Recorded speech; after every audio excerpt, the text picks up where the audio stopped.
പറയുന്നത് നികുതി വെട്ടിപ്പാണ് ചെയ്തിരിക്കുന്നത്. നിങ്ങളിപ്പോൾ പറഞ്ഞു വരുന്നത് മമ്മൂട്ടിയും ദുൽഖറും ഒക്കെ ചെയ്തിരിക്കുന്നതും അതേ കാര്യം തന്നെയാണെന്നാണ്.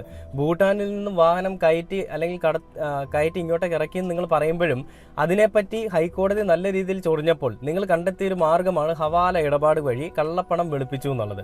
ആ കള്ളപ്പണം വെളുപ്പിച്ചതിൽ കൂടി നിങ്ങൾ പറയുന്നത് രാജ്യദ്രോഹ കുറ്റമാണ് ദുൽഖർ സൽമാനും മമ്മൂട്ടിയും ചെയ്തതെന്നാണ്. അതായത് മുസ്ലിം ആയതുകൊണ്ട് തന്നെയാണ് ഇവർക്കെതിരെ ഈ രീതിയിലുള്ള ഒരു പരിപാടി ഇവർ മുന്നിലേക്ക് വെക്കുന്നത്. നമുക്കറിയാം മമ്മൂട്ടിയും ദുൽഖറും പൃഥ്വിരാജും ഒക്കെ അവരുടെ രാഷ്ട്രീയ ചരിത്രം അല്ലെ അവരുടെ രാഷ്ട്രീയ അനുഭവം എന്ന് പറഞ്ഞു കഴിഞ്ഞാൽ കമ്മ്യൂണിസ്റ്റ് എന്ന് പറയുന്ന ഒരു പാർട്ടിയോടാണ്.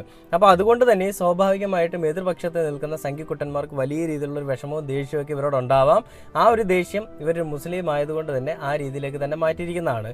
അപ്പോൾ ഇതിൽ മറുനാടൻ മലയാളി പറയുന്നൊരു കാര്യം എന്താണെന്ന് വെച്ച് കഴിഞ്ഞാൽ, മറുനാടൻ മലയാളിക്ക് പറയാനുള്ളത് കേരളത്തിൽ എല്ലാവരും കൂടി ഈ പറയുന്ന ഉദ്യോഗസ്ഥനെ ഒരുമാതിരി സംഖ്യയാക്കുന്നു. മര്യാദയ്ക്ക് പണിയെടുക്കുന്ന ഒരു ഉദ്യോഗസ്ഥനെ എല്ലാവരും കൂടി കരിവാരി തേച്ചുകൊണ്ട് വലിയ രീതിയിൽ